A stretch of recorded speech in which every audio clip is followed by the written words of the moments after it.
No Brasil, o aborto induzido é considerado crime contra a vida humana, previsto pelo Código Penal brasileiro desde 1940. Mas existem 3 exceções que dão direito à mulher de interromper a gravidez. Fizemos este vídeo para entender o que diz a lei do aborto no Brasil e mostrar o que acontece na prática.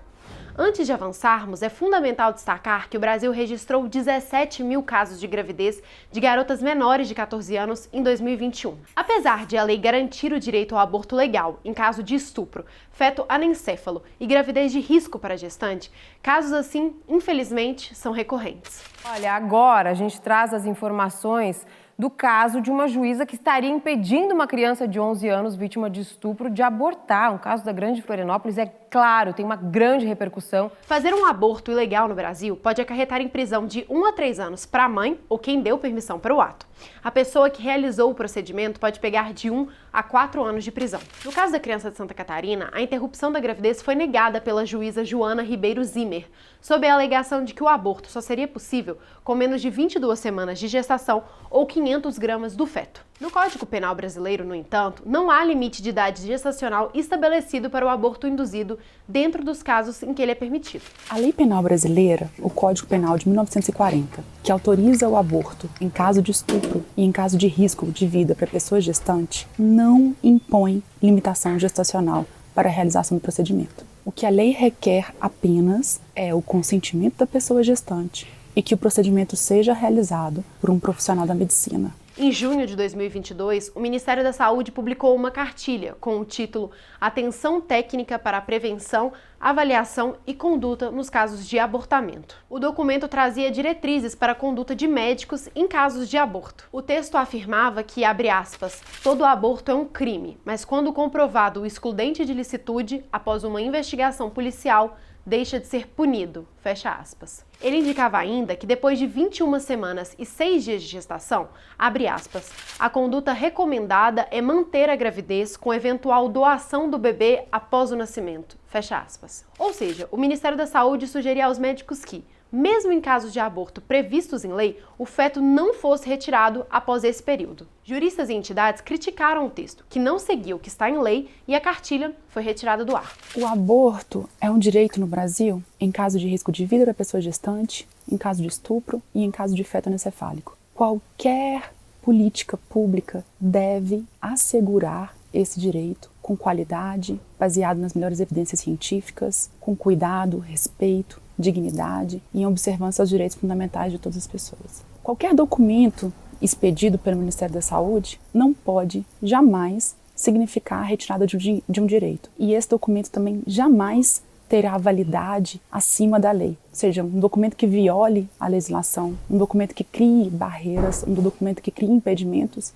ele não tem qualquer validade legal. Segundo entidades médicas, o atraso na assistência à mulher que tem direito ao aborto traz riscos à saúde dela. Vale lembrar que saúde é entendida pela OMS desde 1946 como, abre aspas, um estado de completo bem-estar físico, mental e social, e não somente ausência de doença, fecha aspas. Quando você estabelece no Código Penal, tipifica situações que você coloca como crime, você está dizendo que você não quer que a sociedade, as mulheres façam aquele procedimento, os homens, quem quer que seja, porque considera aquele ato imoral, moralmente inaceitável, etc, etc. Só que na questão do aborto, ele não resolve. As mulheres continuam abortando, só que não de maneira segura, gratuita, legal, à luz dos dias, com mãos hábeis, com técnicas adequadas, com insumos, medicamentos corretos, nas doses certas, com um risco mínimo de complicações e morte. Muitas recorrem à clandestinidade, com técnicas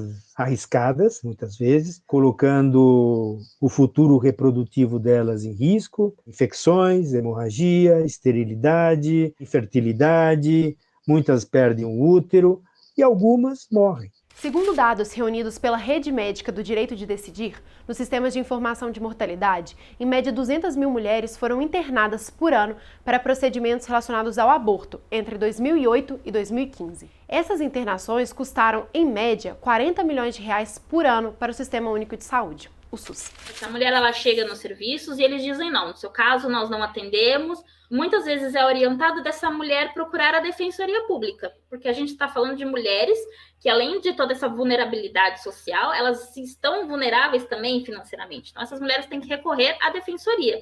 A Defensoria, o seu papel é ajudá-las da maneira que eles conseguem, judicializando. Então, é um longo caminho. E aí, quando se judicializa e tem uma negativa dessas, porque não é o primeiro caso que eu vejo de um juiz negando um aborto que é legal, ele cria não só a negativa para aquela mulher, mas ele cria jurisprudência. Então, por exemplo, o juiz de Santa Catarina, essa juíza falou não, você não vai abortar por N motivos. O juiz da Bahia, quando receber um caso semelhante, ele vai ver o que os colegas juízes deles estão falando.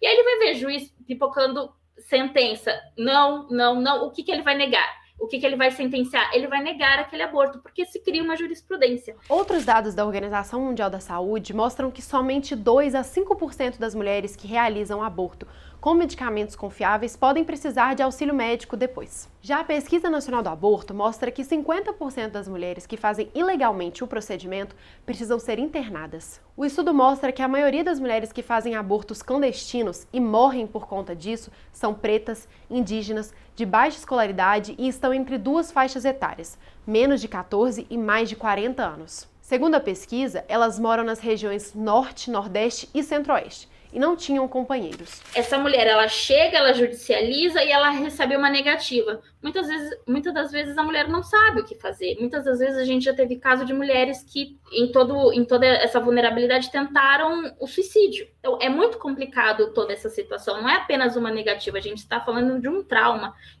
que a mulher vai ter que carregar por 9 meses, depois de uma gestação que é complicadíssima, ter essa criança, entregar para adoção como se fosse uma coisa muito simples. Esses dados mostram como a desigualdade social está ligada diretamente à realidade do aborto no Brasil, seja ele dentro ou fora da lei. Antes de finalizar, vale destacar outro número assustador. Segundo dados de órgãos federais reunidos pelo Instituto Liberta desde agosto de 2020, 60% dos estupros do Brasil foram contra meninas menores de 13 anos e 86% dos criminosos eram conhecidos da família. No Pra Entender, nós aprofundamos os assuntos relevantes para o seu dia a dia com uma linguagem mais didática. Para mais vídeos como este, siga o Estado de Minas nas redes sociais e acesse o nosso canal, em m.com.br/praentender.